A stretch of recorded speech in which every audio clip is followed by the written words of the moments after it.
Morning news. నేను మీ కోటికి రాము. ఈరోజు దినపత్రికలో ఉన్నటువంటి ఎలక్షన్కి సంబంధించినటువంటి అనేకమైనటువంటి అంశాలు ఉన్నాయి. వాటి లోపలికి వెళ్ళి జర తొంగి చూద్దాం. దానికన్నా ముందు ఒకసారి గ్లింప్సెస్ అన్ని ఒకసారి చూద్దాం. కేసీఆర్ సార్ నిన్న బీజేపీ పార్టీ అంతా గాలి ఉట్టి ఊపిరిబుగ్గలాగా ఉంది, 200 సీట్లకు మించి కూడా రావని చెప్పి చెప్తా ఉన్నాడు. కాంగ్రెస్ పార్టీనేమో ఇదంతా ఉచిత హామీలు ఇచ్చి ఆగమాగం చేసి ప్రజల్ని మోసం చేసారు, ప్రజలే మోసపోయారు అని చెప్పి మాకు కనుక 12 సీట్లు గెలిపిస్తారంటే పేగులు తెగిపోయే వరకు, కడుపు నుంచి బయటకు వచ్చే వరకు కొట్లాడతామని చెప్తా ఉన్నాడు. మరో పక్క రాహుల్ గాంధీ నేనైతే ఒక పెద్ద స్టేట్మెంట్ అయితే ఇచ్చాడు. ఇగో తెలంగాణలో దేశంలో ఇక కాంగ్రెస్ పార్టీ అధికారంలోకి వస్తూ ఉంది, అచ్చేదీని వస్తూ ఉన్నాయని చెప్పేసి రాహుల్ గాంధీ చెప్తా ఉన్నాడు. ఇక ముఖ్యమంత్రి రేవంత్ రెడ్డి అడుగు ముందుకేసి బీజేపీ పార్టీని బొద్ద పెట్టాల్సిందే, రిజర్వేషన్లు రాజ్యాంగానికి తూట్లు పోసేటువంటి పార్టీని ఎందుకు గెలిపియాలో ఓడగొట్టుడే అని చెప్పేసి ఆయన తేటతెల్లం చేసాడు. ఇక బీజేపీ పార్టీ అమిత్ షా, కేంద్ర హోంశాఖ మంత్రి అమిత్ షా నిన్న హైదరాబాద్ వచ్చిండు, తెలంగాణ వచ్చిండు, ఎన్నికల ప్రచారంలో పాల్గొన్నాడు. ఆయన ఇగో తెలంగాణలో బరాబర్ 2 డిజిట్స్ స్థానాలు బీజేపీ గెలుస్తూ ఉంది, చూసుకోరి కాసుకోరి అని చెప్పేసి అమిత్ షా చెప్పిండు. ఇక రాష్ట్ర సర్కార్ అయితే కాళేశ్వరం ప్రాజెక్టు మీద కీలకమైనటువంటి నిర్ణయం తీసుకున్నది. ఆ నిర్ణయం ఏంటి అనేది ఇక మనమే దినపత్రికలకు వెళ్ళి చూద్దాం. సో దానికన్నా ముందు మీరు మిత్రులారా దయచేసి KR public news, R1 news today, R1 news today channel, R news group media channel మొత్తం సబ్స్క్రైబ్ చేయండి ఫస్ట్ మీరు. తర్వాత మన వీడియోలు అన్నింటినీ లైక్ చేసి షేర్ చేసి కామెంట్ పెట్టుకుని ఇక సోషల్ మీడియాలో కూడా షేర్ చేయండి. చక్కగా ఒకసారి వెలుగు పేపర్లకి వెళ్దాం. నిన్న మెగాస్టార్ చిరంజీవికి పద్మ విభూషణ్ అయితే ఇచ్చారు.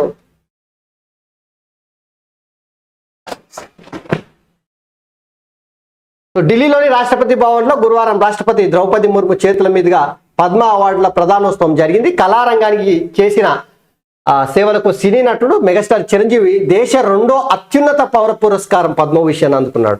పద్మవిభూషణ్ ఇక తెలంగాణ నుంచి 3 పద్మశ్రీ అవార్డులు అందుకున్నారు.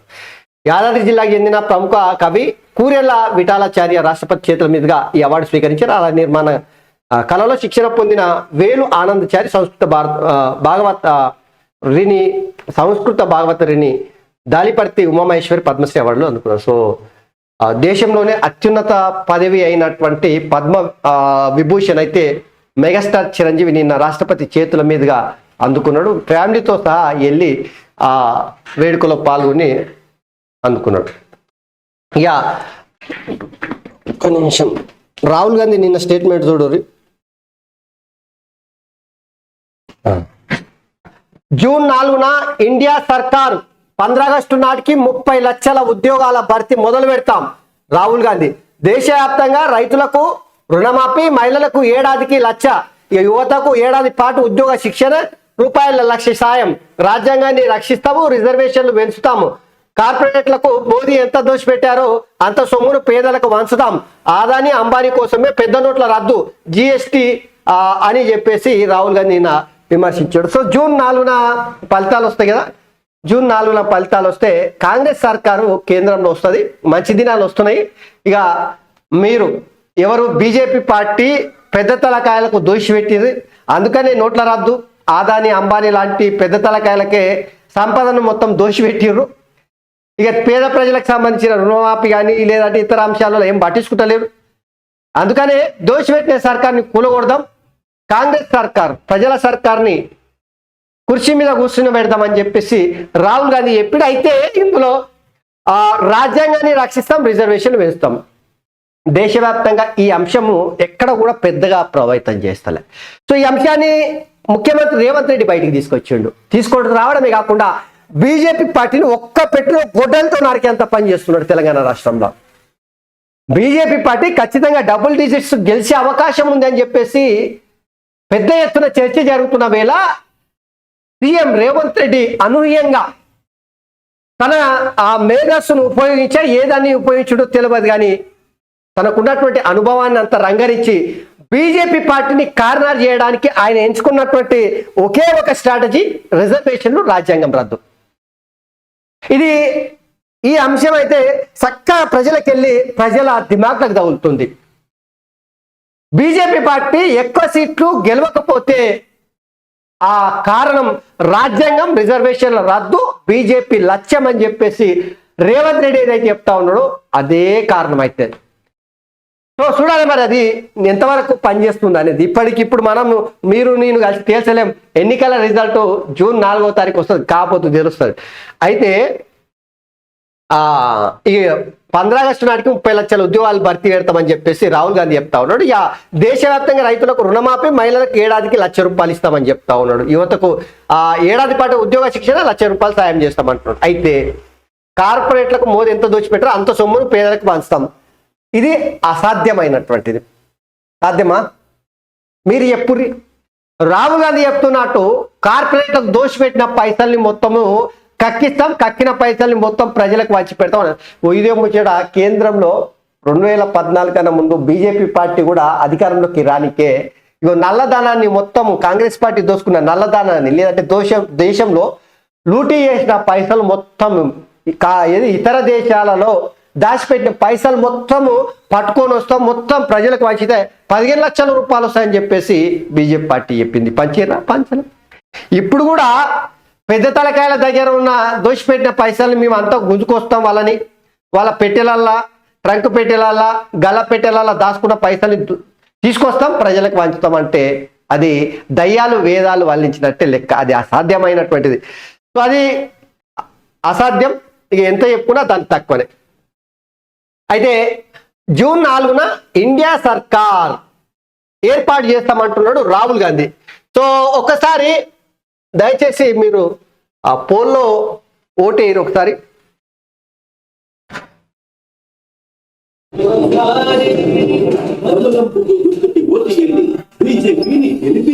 సో వీడియోని అయితే లైక్ చేయండి, లైక్ చేసి ఇగో ఇక్కడ పోల్లో పార్టిసిపేట్ చేయండి. కేంద్రంలో వచ్చేది కాంగ్రెస్ సర్కార్ అన్న రాహుల్ గాంధీ మాటలు నిజమైతాయా? నిజంగా మీరు పోల్లో పార్టిసిపేట్ చేయండి. రాహుల్ గాంధీ చెప్తున్నట్టు కేంద్రంలో కాంగ్రెస్ సర్కారు, సంకీర్ణ సర్కారు, ఇండియా కూటమి అధికారంలోకి వస్తుందని చెప్తా ఉన్నాడు కదా.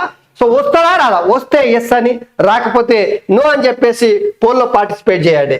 ఇక రాజ్యాంగం, రాహుల్ గాంధీ ఏం చెప్తున్నా అంటే రాజ్యాంగం కేవలం పుస్తకం కాదు, అది పేద ప్రజల గొంతుగా గుండె సప్పుడు. రాజ్యాంగం వల్ల పేదలకు హక్కులు దక్కాయి. రాజ్యాంగం ద్వారానే పేదలకు అధికారం, రిజర్వేషన్లు వచ్చినాయి. మేధావులు, మహామహులు ఏళ్ల తరబడి కృషి చేసి దేశానికి రాజ్యాంగం అందించారు. ఈ రాజ్యాంగం కోసం అంబేద్కర్, గాంధీ, నెహ్రూ లాంటి వాళ్ళు తమ చెమటను, రక్తాన్ని ధారపోశారు. ప్రపంచంలో ఎవ్వరు మన రాజ్యాంగాన్ని రద్దు చేయలేరు. రాజ్యాంగాన్ని కాపాడుకునేందుకు మేమంతా పోరాడతామని చెప్పేసి రాహుల్ గాంధీ చెప్తా ఉన్నాడు. అయితే ఏముచ్చటకి అముచ్చట రాజ్యాంగం గురించి మాట్లాడితే అంబేద్కర్ తప్ప ఇంకోరు గుర్తుకు రాదు. రాజ్యాంగాన్ని తన శక్తి సామర్థ్యాలకు మించి తనకున్నటువంటి తెలివితేటలను రంగరించి, అనుభవాన్ని రంగరించి, మొత్తం వాళ్ళ జీవితాల్లో పొందినటువంటి అనుభవాన్ని రంగరించి అంబేద్కర్ నిర్విరామంగా 2.5 ఏళ్ల పాటు కూర్చొని కష్టపడి రచించిండు. ఆ కమిటీలో చాలా మంది ఉన్న కూడా అంబేద్కర్ అంత సమయాన్ని కేటాయించి, అంబేద్కర్ అంత తెలివితేటలు ఉపయోగించి ప్రపంచంలో ఉన్న రాజ్యాంగాలను చదివి రాసినటువంటి అవకాశం లేదు. అయితే సరే చెప్పుకొస్తున్నాడు, చెప్పుకొని అది రాహుల్ గాంధీ చెప్పాడు. ఇక బీజేపీని బొందబెట్టాలి, బీజేపీని బొందబెట్టాలని చెప్పేసి మన ముఖ్యమంత్రి రేవంత్ రెడ్డి చెప్తా ఉన్నారు. మీరేమంటారు? బీజేపీని బొందబెట్టాలనుకుంటున్నారా? కామెంట్ పెట్టుర్రి. నిజంగానే, ఎందుకంటే కేంద్రంలో బీజేపీ పార్టీ పేద ప్రజల కోసం పనిచేస్తుందా లేదా, దేశ బాగోగుల కోసం పనిచేస్తుందా లేదా? మన ముఖ్యమంత్రి రేవంత్ రెడ్డి ఏం చెప్తున్నా అంటే ఓట్ల కోసం దేవుళ్ళను వాడుకుంటున్నారు. దేవుడు కూడా బీజేపీ నేతలను క్షమించడు, రిజర్వేషన్ల రద్దుకు కుట్ర చేస్తున్నాడు.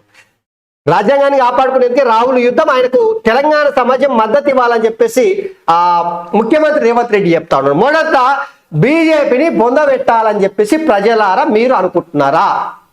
మొన్న బీఆర్ఎస్ పార్టీని తెలంగాణ పొరిమేళ్ల నుంచి తరిమికొట్టినట్టు బీజేపీని బొందబెట్టాలని చెప్పేసి ముఖ్యమంత్రి రేవంత్ రెడ్డి చెప్తా ఉన్నాడు. సో దీంట్లో ప్రజల విశ్వాసం ఎక్కడుంది?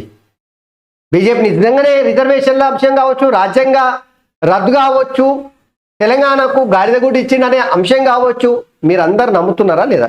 సో కామెంట్ పెట్టుర్రు. ఇది దేవుడు కూడా బీజేపీ నేతలను క్షమించాడు, రిజర్వేషన్ల రద్దుకు కుట్ర చేస్తున్నారు. రాజ్యాన్ని కాపాడికే రాహుల్ యుద్ధం అని చెప్పి ముచ్చట్లు సేమ్ అవే చెప్పుకొచ్చిండు. ఇక కేంద్ర హోంశాఖ మంత్రి అమిత్ షా చెప్తున్నటువంటి అంశం, ఇక డబుల్ డిజిట్ పక్కా తెలంగాణలో 10కి పైగా సీట్లు గెలుస్తాం. అమిత్ షా ఈసారి జిహాద్ వర్సెస్ అభివృద్ధి మధ్య ఎన్నికలు, ముస్లిం రిజర్వేషన్ రద్దు చేస్తాం, ఎంఐఎం బీఆర్ఎస్ కాంగ్రెస్ ఒక్కటే, రాహుల్ చైనా గ్యారంటీలు అని చెప్పేసి కామెంట్ చేశాడు. సో అమిత్ షా 10కి పైగా సీట్లు గెలుస్తామంటున్నాడు. బీజేపీ తెలంగాణలో డబుల్ డిజిట్ అంటే 10కి పైగా స్థానాలు గెలిచే అవకాశం ఉందా? సో దయచేసి మీరు ఒకసారి ఆలోచన చేయరు. నేను చెప్పిన మొన్ననే బీజేపీ గెలిచేటువంటి స్థానాలు ఎన్ని? అమిత్ షా చెప్తున్నట్టు నిజంగానే బీజేపీ తెలంగాణలో 10 స్థానాలు గెలిచే అవకాశం ఉందా? ఒకటి నేను చెప్తున్న గ్యారంటీ గెలిచేది మల్కాజ్గిరి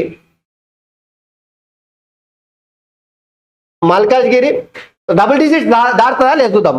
2 సికింద్రాబాదు,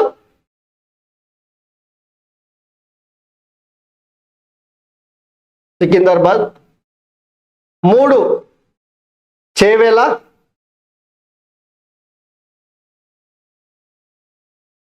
4 కరీంనగర్, 5 నిజామాబాద్, 6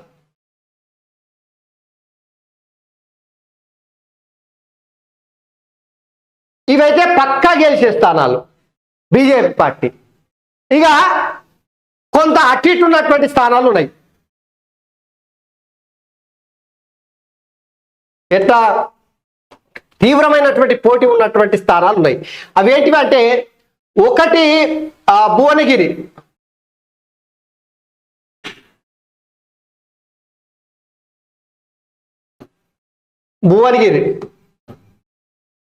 2 ఆదిలాబాద్, 3 జహీరాబాద్,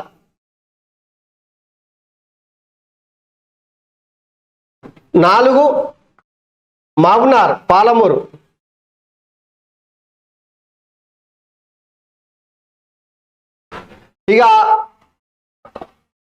5 ఏమున్నాయి ఇంకా ఆల్మోస్ట్ అంతా ఓకే. సో ఈ నియోజకవర్గాలలో చాలా టఫ్ ఉంది. భువనగిరి, ఆదిలాబాదు, జహీరాబాదు, పాలమూరు ఇవి గెలిచేవి, పక్కా గెలిచేవి. సో ఇక్కడ టఫ్ ఉంది. సో దాదాపుగా బీజేపీ పార్టీ నాగర్ కర్నూలు కూడా ఉంది. Nagar Kurnool. So BJP party Amit Shah చెప్తున్నట్టు, క్లెయిమ్ చేసుకుంటున్నట్టు తెలంగాణ రాష్ట్రంలో డబుల్ డిజిట్ దక్కుతుందంటే ఖచ్చితంగా దక్కే అవకాశం ఉంది. ఎప్పుడంటే గెలిచే స్థానాలను నిలబెట్టుకోవాలి. అదేవిధంగా అవకాశం ఉన్నటువంటి ఈ 5 స్థానాలలో గట్టిగా చొచ్చుకోబోతారంటే బీజేపీ పార్టీ డబుల్ డిజిట్ దక్కడం ఖాయం. అయితే కొసమేరిపోయింది తెలుసా? మీ అందరికీ విస్తుపోయే అంశం ఏంటంటే, తెలంగాణలో రేవంత్ రెడ్డికి షాక్ తగిలే అవకాశం పాలమూరులో ఉందంటే ఖచ్చితంగా తగిలే అవకాశం ఉందని చెప్పేసి విశ్లేషకులు, కొన్ని సర్వే సంస్థలు ప్రస్తుతం నేరో ఎడ్జ్తోన పాలమూరు గడ్డ మీద బీజేపీ గెలిచే అవకాశం ఉందంట. సో ఒకవైపు బీజేపీ నుంచి డీకేఆర్న, ఇంకోవైపు వంశీచంద్రారెడ్డి, ఇక సిట్టింగ్ ఎంపీ బీఆర్ఎస్ పార్టీ నుంచి మన్నే శ్రీనివాసరెడ్డి, ముగ్గురు పోటీ పడతా ఉంటే మన్నే శ్రీనివాసరెడ్డి ఎక్కడ కూడా పోటీలు లేడు. వాళ్ళకు ఉన్నటువంటి గతంలో పడినటువంటి ఓట్ల షేర్ కూడా చాలా కిందికి పోయేటువంటి అవకాశం ఉంటుంది. పోటీ ఇద్దరి మధ్యలో డీకేఆర్న వర్సెస్ చెల్ల వంశీచంద్రారెడ్డి మధ్యలో. అయితే ఇది పాలమూరు అనేది ముఖ్యమంత్రి రేవంత్ రెడ్డి నియోజకవర్గం, సొంత నియోజకవర్గం. కొడంగల్ నియోజకవర్గం ఎమ్మెల్యే నియోజకవర్గము పాలమూరు పార్లమెంటు పరిధిలో ఉంటుంది. కాబట్టి ఇక్కడ రెఫరెండంగానే ఇంతకుముందే రేవంత్ రెడ్డి ప్రకటించింది. అయితే ఒకవేళ పాలమూరుని మాత్రము జారవడుచుకుంటేనంటే ఖచ్చితంగా కాంగ్రెస్ పార్టీకి గట్టి షాక్ తగిలేటువంటి అవకాశం ఉంటుంది. సో ఇది అమిత్ షా చెప్తున్నట్టు తెలంగాణలో బీజేపీ పార్టీ డబుల్ డిజిట్ దాడుతుందంటే ఛాన్స్ అయితే ఉంది, అనుమానం లేదు అందులో. సో ఛాన్స్ అయితే ఉంది. అదే సమయంలో కాంగ్రెస్ పార్టీ వీక్ ఉందంటే ఏం వీక్ లేదు. కాంగ్రెస్ పార్టీ కూడా బలంగా కొట్లాడుతుంది. బీజేపీ పార్టీ ఎంతైతే బలంగా ఉందో అంత బలంగా కాంగ్రెస్ పార్టీ కూడా ఉంది. సో ఇద్దరి మధ్యలో అయితే పోటీ అయితే తీవ్రంగా జరుగుతుంది. అమిత్ షా క్లెయిమ్ చేస్తున్నట్టు తెలంగాణలో జిహాదీ వర్సెస్ అభివృద్ధి మధ్య ఎన్నికలని చెప్తా ఉన్నాడు. మీరు నమ్ముతున్నారా? సో నిజంగా చెప్పాలంటే బీజేపీ పార్టీ పంత చాలా క్లియర్గా ఉంటుంది. రామ మందిరం, అదేవిధంగా ఎంఐఎం పార్టీని విమర్శించడం, రామ మందిరాన్ని భుజానెత్తికి చూడడం. సో ఈ రెండు క్లియర్గా తీసుకెళ్తా ఉన్నారు. ఖచ్చితంగా ఈ రెండు అంశాలు కూడా 550 ఏళ్ల తర్వాత రాముడి గుడి నిర్మాణం జరిగిందంటే ప్రజల్లో ఒక రకమైనటువంటి సానుభూతి ఖచ్చితంగా ఉంటుంది, ఉత్సాహము ఖచ్చితంగా ఉరకనేస్తుంటుంది, అనుమానం లేదు. అది ఖచ్చితంగా బీజేపీ పార్టీకి ఓట్లు రాలుస్తుంది. సో అందుకనే రేవంత్ రెడ్డి మీరు చూడు ఈ అంశం జోలికి ఎక్కబోకుండా రిజర్వేషన్లు, రాజ్యాంగ రద్దు అనేటువంటి కీలకమైనటువంటి అంశాల చుట్టే తిరుగుతా ఉన్నాడు. సో అందుకనే బీజేపీ పార్టీ తెలంగాణలో డబుల్ డిజిట్ దక్కే అవకాశం అయితే కనిపిస్తా ఉంది. అట్లా అని చెప్పేసి కాంగ్రెస్ పార్టీకు సీట్లు రావా అంటే అంత ఏం లేదు. కాంగ్రెస్ పార్టీ బీజేపీ పార్టీ మధ్యలో పోటీ ఉంటుంది. ఎవరికి ఎన్ని సీట్లు వస్తాయంటే గ్యారంటీగా రెండు పార్టీలు కూడా సరి సమానంగా పోటీలో ఉంటాయి, సరి సమానంగా సీట్లు పంచుకునే అవకాశం ఉంటుంది. కావాలంటే మీరు జూన్ 4వ తారీఖున బరాబర్ చూడుర్రి, ఇదే నిజమవుతుంది. కానీ బీఆర్ఎస్ పార్టీకి దక్కితే ఒకవేళ తప్పిదారి వస్తే 1 సీటు, లేదంటే 0 సీటు.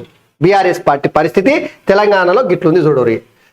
సో ఇవి అమిత్ షా చెప్తున్నటువంటి అంశాలు. ఇక రాష్ట్రంలో డ్యామ్ సేఫ్టీ చట్టం ప్రతిపాదనలకు సిద్ధం చేస్తున్న అధికారులు 174 డ్యాంల పైన మానిటరింగ్ చేసేలా చర్యలు, పైలట్ ప్రాజెక్టులో తొలి 2 ఏళ్లు 5 పైన పర్యవేక్షణ. సో డ్యామ్ల సేఫ్టీ కోసము డ్యామ్ సేఫ్టీ చట్టం తీసుకురావాలని చెప్పేసి రాష్ట్ర సర్కార్ భావిస్తుందంట. ఎందుకంటే కేసీఆర్ అధికారంలో ఉన్నప్పుడు ఈ డ్యాములను పట్టించుకోకపోవడం మూలంగా కడెం ప్రాజెక్టు నుంచి మొదలుకొని కాళేశ్వరం వరకు అన్ని కొట్టుకుపోయిన పరిస్థితులు మనం చూస్తున్నాం. సో మిషన్ కాకతీయ ద్వారా కట్టినటువంటి షెర్లు కూడా ఓనర్లు పడితే దబాయించి కొట్టుకుపోయే పరిస్థితులు. సో అట్లాంటి వాటిని కట్టడి చేయడానికి డ్యామ్ సేఫ్టీ చట్టం తీసుకురావడానికి 174 డ్యామ్లు ఉంటే వాటి అన్నింటినీ మానిటరింగ్ చేసేలా చట్టం తీసుకురావాలని చెప్పేసి ప్రతిపాదనలు సిద్ధం చేయాలని చెప్పేసి రాష్ట్ర సర్కార్ అయితే భావిస్తూ ఉందట. ఇక మన సార్ వచ్చిండు కేసీఆర్ సార్ ఏమంటాడు, తెలంగాణలో వచ్చేది ఎవరి ప్రభుత్వము? కేసీఆర్ సర్కారు ఉన్నన్ని దినాలు 2018లో ఉన్నారు, 2019లో పార్లమెంట్ ఎన్నికలు జరిగినాయి, 2014లో పార్లమెంట్ ఎన్నికలు జరిగినాయి. అధికారంలో ఉన్నప్పుడే కేసీఆర్కు సీట్లు రాలేదు చక్కగా. ఇక ఇప్పుడు నాకు 10-12 సీట్లు ఇచ్చిర్రు, నన్ను గెలిపిర్రు, నా కడుపుల పేగులు మొత్తం బయటకు వచ్చేట్లాగా కొట్లాడుతూనే ఉంటా. నేను సావు నోట్లే తలకాయ పెట్టి బయటకు వచ్చిన, బయటకు వచ్చినండి. తెలంగాణ కోసం కొట్లాడితే నేను ఒక్కరినే, ఎవరు లేరు. ఈ బీజేపీ వాడు లేదు, కాంగ్రెస్ వాడు లేడు, ఎవరు లేరు. తెలంగాణ ప్రజలు కూడా పట్టించుకోరు. తెలంగాణకు నేను నా కుటుంబం మాత్రం పట్టించుకుంటాము. మీరు మాకు ఇక 10-12 సీట్లు గెలిపిరు అంటున్నాడు. మరి గెలిపిస్తారా ప్రజలారా? అవకాశం ఉందా? మీరే చెప్పుర్రి. కేసీఆర్ సార్ అంటున్నట్టు మోదీ చేసిన అప్పు 105 లక్షల కోట్లట. మరి సార్ ఎన్ని చేసిండు? ఇగో ఖాళీ 29 రాష్ట్రాలు ఉన్నటువంటి దేశం, 140 కోట్ల పైగా ఉన్న జనాభా ఉన్నటువంటి దేశానికి 105 కోట్లు ప్రధాని నరేంద్ర మోడీ అప్పు చేసిండట. కానీ 4 కోట్లు ఉన్నటువంటి తెలంగాణలో సార్ చేసిన అప్పు ఇగో 7 లక్షల కోట్ల రూపాయలు. 7 లక్షల కోట్లు ఏమి కోసం చేసిండు? ఈ తెలంగాణలో సారు అధికారంలోకి వచ్చినప్పుడు తెలంగాణ గలబుడ్ల నిండా పైసలు ఉన్నాయి, ఇంకా బయట కూడా పడ్డాయి గలబుడి నుండికెళ్ళి. సారు 10 ఏళ్ళు పాలన చేసిండు, 10 ఏళ్ళు అధికారంలో ఉన్నాడు. ఏం చేసిండు? 10 ఏళ్ళు అధికారంలో ఉన్నప్పుడు ఇగో ఆ గలబుడ్లు ఉన్న పైసలని అరిగించిండు, మళ్ళీ అప్పులు తీసుకొచ్చి గలబుడ్లో పెట్టేసిండు. ఇక గలబుడ్ల పైసలు ఎప్పటికీ నిండికలే. ఆ గలబుడ్లకు వచ్చిన పైసలన్నీ సారి చేసిన అప్పులకు కిస్తీలు మిత్తిలు కట్టడానికే సరిపోతారు. ఈ సారి చెప్తా ఉన్నాడు, మోదీ చేసిన అప్పులు 105 లక్షల కోట్లట, నువ్వు చేసిన అప్పు 7 లక్షల కోట్లు. గురిగిందా అనుకుంటారట, ముడి కింద ఉన్న నలుపు తెలవాలట దానికి, నేను ఎర్రగా ఉన్నా అనుకుంటారట.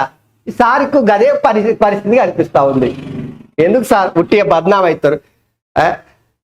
ఇప్పుడు ఆకాశంలకు తు అని తుప్పుకుని ఉమ్ముతేనంటే మళ్ళీ ఏడ పడుతుంది, మళ్ళీ మన మీదే పడుతుంది కదా.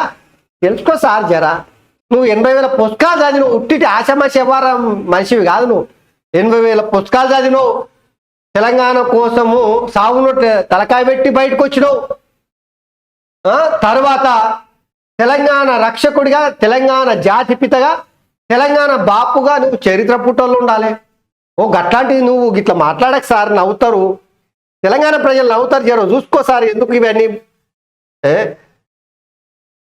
మోదీ మీద ఎందుకు బదనాం చేస్తావు? ఇక బీజేపీ ఏజెంట్లో పేదలే ఉండరంట. ఈ కాంగ్రెస్ వాడిని అబద్ధ పాములు. ఫ్రీ బస్సు వద్దని మహిళలు అంటున్నారు. కామెంట్ కరీంనగర్లో BRS chief road show. Free bus వద్దని మహిళలు అంటున్నారంట. సార్ చెప్తున్నాడు కదా. చలో సార్, నువ్వు ఒక ముచ్చట చెప్పు. ఫ్రీ బస్సు మహిళలు ఎవరికి అవసరం లేదు, ఫ్రీ బస్సు మహిళలకు ఎవరికి అవసరం లేదని చెప్పేసి ధర్నాలు రాస్తున్నారు. ఓకే చేయి చూద్దాం. ఈ శాతగాని మాటలు ఎందుకు సార్? ఇక వాళ్ళు కాంగ్రెస్ లేదు అంత ఇంత జర పనిచేసే కార్యక్రమంలో ఉన్నారు. ఎందుకు అప్పుడే బట్టగాల్చి మీద చేస్తాడు చెప్పు.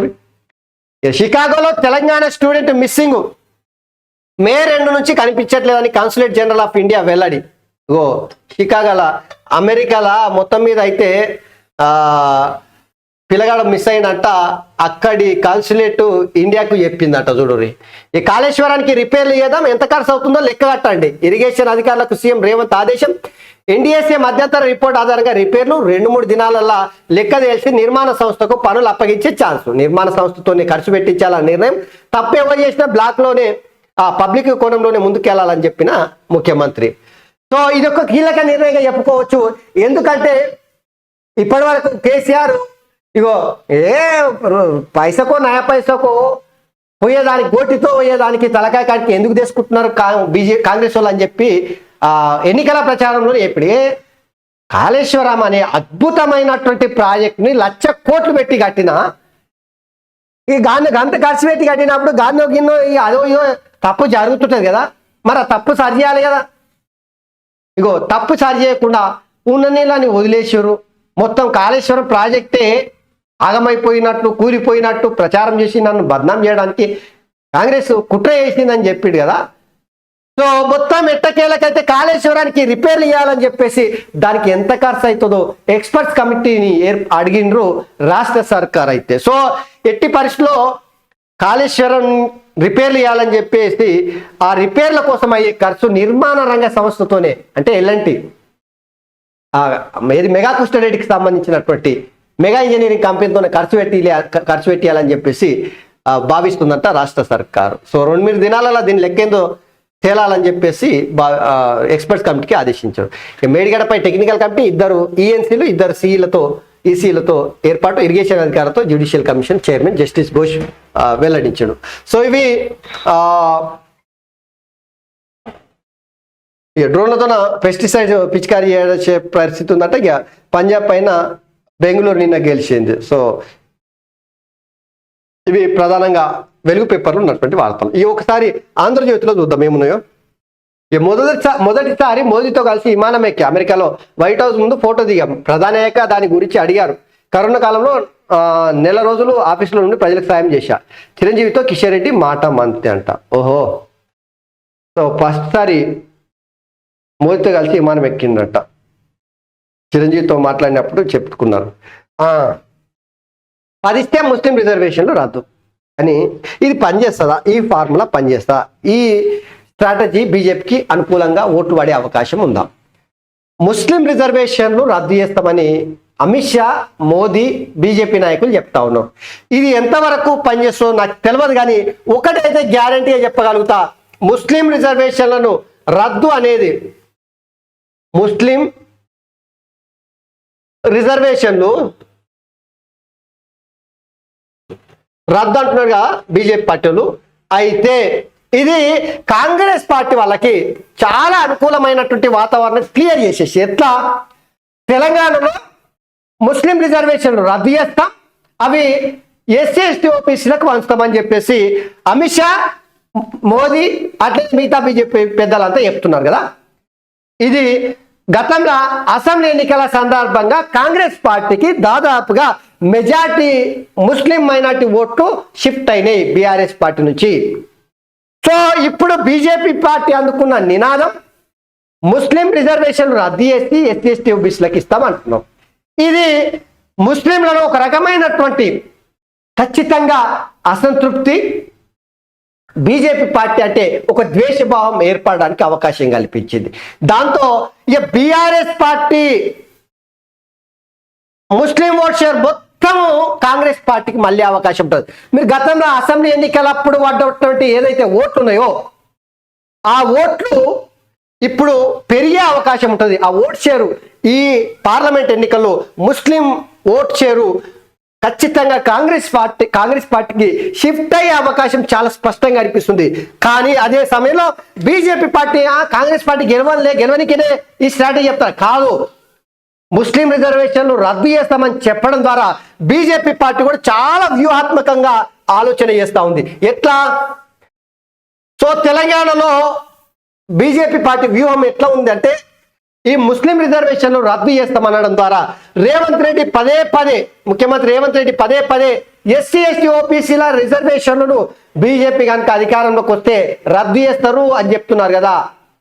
హిందువులలో ఎస్సీ ఎస్టీ ఓబీసీలలో ఆ రిజర్వేషన్లు వేస్తామనడం ద్వారా ఒక నమ్మకాన్ని కలిగించి హిందువుల ఓట్లను సెంటిమెంట్ అంటే ఇక్కడ ముస్లిం సెంటిమెంట్ రైలిచ్చడం ద్వారా హిందువుల ఓట్లు బీజేపీ పార్టీకి షిఫ్ట్ కావడానికి వ్యూహాత్మకంగానే బీజేపీ పార్టీ పెద్దలు అయితే పనిచేస్తున్నారు. అందులో అనుమానం లేదు, ఏమాత్రం అనుమానం లేదు, గుర్తుపెట్టుకోరు.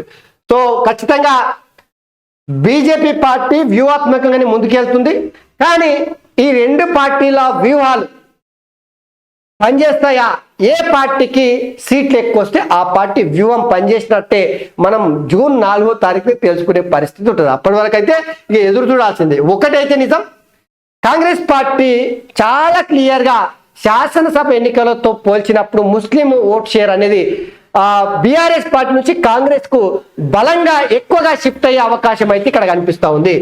తెలంగాణను దేశంలోనే నంబర్ 1 చేస్తాం, రేవంత్ విను ఈసారి డబుల్ డిజిట్ ఖాయం. ఈ ఎన్నికల అభివృద్ధికి జిహాద్కు మధ్య పోరు, రాహుల్ చైనా గ్యారెంటీలు, మోదీ భారత్ గ్యారెంటీలు. కాంగ్రెస్ రామ మందిరాన్ని వ్యతిరేకించింది మజ్లిస్, బీఆర్ఎస్ కాంగ్రెస్ పార్టీలు ఒకటే. షరియత్ ఖురాన్ ఆధారంగా రాష్ట్రాన్ని నడిపిస్తున్నారు. భువనగిరి సభలో అమిత్ షా నిన్న ఆరోపణలు చేసిండు. ఇక వికసిత్ కాదు విఫల భారత్, సబ్కా సత్యనాథ్ దేశ్ కా సత్యనాథ్. 150 హామీలో ఒక్కటి నెరవేర్చలేని మోదీ ఓట్ల కోసం మత విద్వేషాలు రెచ్చగొట్టడం తప్పు. ఇక పేదలకు చేసింది ఏం లేదని చెప్పేసి కేసీఆర్ చెప్తా ఉన్నాడు. ఇక ఇది ఇట్లుంటే ఇక్కడ కాంగ్రెస్ పార్టీకి సంబంధించినటువంటి రాహుల్ గాంధీ ఏం చెప్పాడు ఒకసారి చూసే ప్రయత్నం చేద్దాం.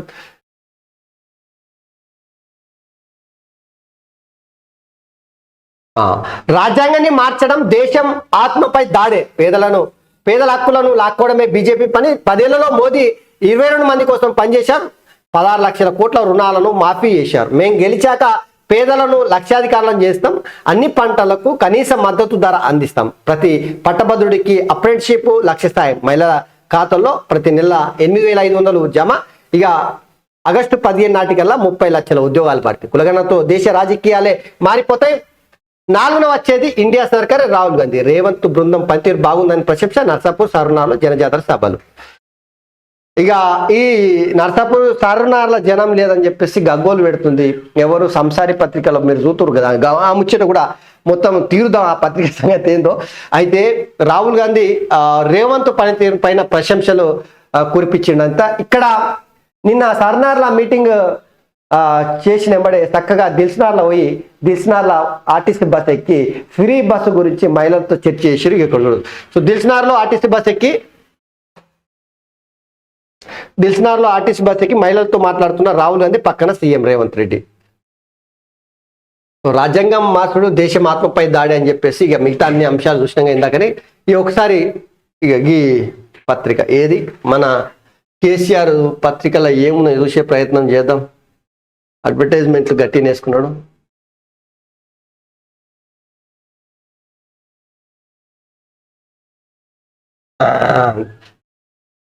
చూడు బాబా అయిపోయా, కాంగ్రెస్ ఖతమే. కాంగ్రెస్ గెలిచేటట్టు లేదు కదా. చూడు మరి జనాలు లేరేం లేరు మరి. ఇక బీఆర్ఎస్కి మంచి ఊపు వచ్చింది. అయ్యో పాపం, రాహుల్ సభ అట్టర్ ఫ్లాపు. లోక్సభ నీ సెగ్మెంట్ల ఉమ్మడి సభలో ముచ్చటగా 3 డజన్ల మంది లేరు. ఓరి రే రే రే ఇక సర్నార్ స్టేడియంలో కుర్చీలు ఖాళీ, సభ వెలవెల.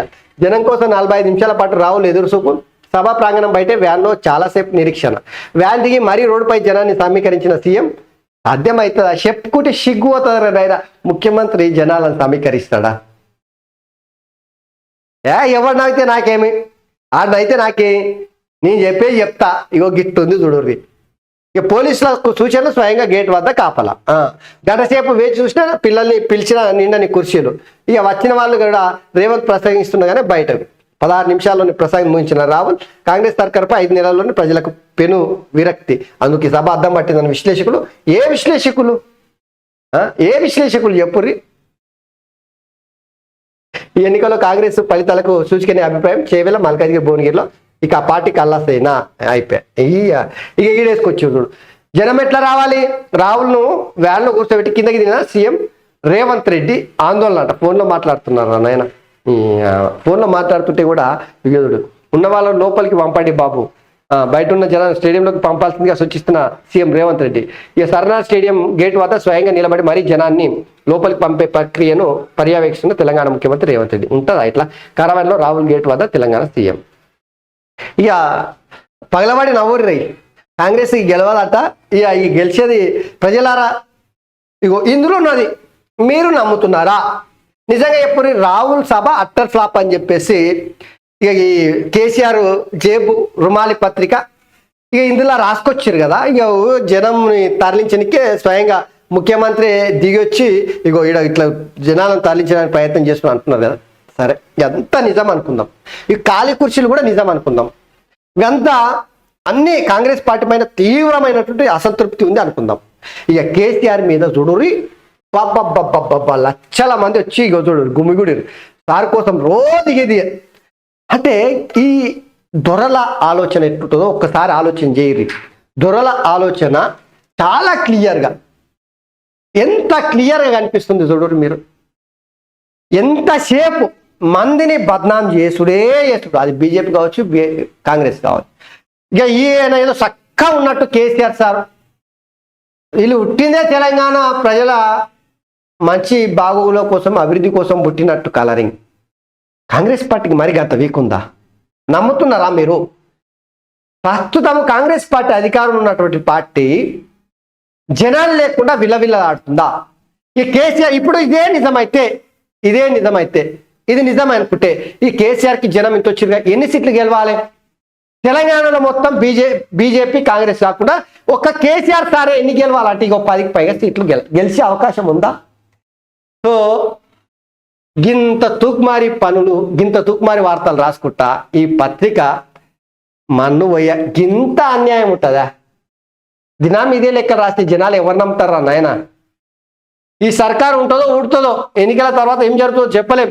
పింఛన్ డబ్బులు చేస్తామని డోకా ఇచ్చిన కాంగ్రెస్ అన్ని వర్గాలను ముంచి తమాషా చూస్తున్నది. ఈ అరచేత వైకుంఠ చూపించి మోసం 10 ఏళ్ళుగా ప్రజలను పూర్తి చేస్తున్న మోదీ. రైతులకు ₹1 ఇవ్వని మోదీ. కార్పొరేట్లకు 15 లక్షల కోట్లు దోచిపెట్టారు. 700 మంది రైతులను పొట్టన పెట్టుకున్న బీజేపీ. రోడ్ షోలో బీఆర్ఎస్ అధినేత కేసీఆర్. ఇక మా నాన్నకు రేవంత్ సహకారం. కొండ కొడుకు విశ్వజిత్ అంట. రాష్ట్రంలో నిమిషం కూడా కరెంటు పోవడం లేదు. ఒక భార్య ఉంటేనే 1 లక్ష, 2 భార్యలు ఉంటే 2 లక్షలు. మధ్యప్రదేశ్లో కాంగ్రెస్ ఆమె అంట. సో ఇవి ఇక ఇందులో ఏం పనికి మాన ఎంతసేపు ప్రజలకు పనికొచ్చే ఒక్క పనన్నా, ఒక్క వార్తన్న రాయరు. కేసీఆర్కు పనికొచ్చేది, కేసీఆర్ని కుర్చీ మీద కూర్చుని కేసీఆర్కు పూలదండలు వేసేది, కేసీఆర్కు జోకేవి పాలాభిషేకాలు, క్షీరాభిషేకాలు, జనాలు కేసీఆర్ కోసం పానాలు ఇచ్చేటట్టు కలరింగ్ ఇచ్చి ఇవి తప్పిస్తే మిగతా ఏవి తెలంగాణలో వార్తలు లేనట్టు ఇందులో రాసుకొచ్చారు. ఇవి మిత్రులారా ఈరోజు దినపత్రికలు ఉన్నటువంటి వార్తలు అయితే ఒకసారి దయచేసి మీరు మర్చిపోకురి. సో కేఆర్ పబ్లిక్ న్యూస్ ఛానల్ని ఖచ్చితంగా సబ్స్క్రైబ్ చేయండి, లైక్ చేయండి, షేర్ చేయండి. ఈరోజు దినపత్రికలు వచ్చిన ముఖ్యాంశాలు ఇవి. Thank you.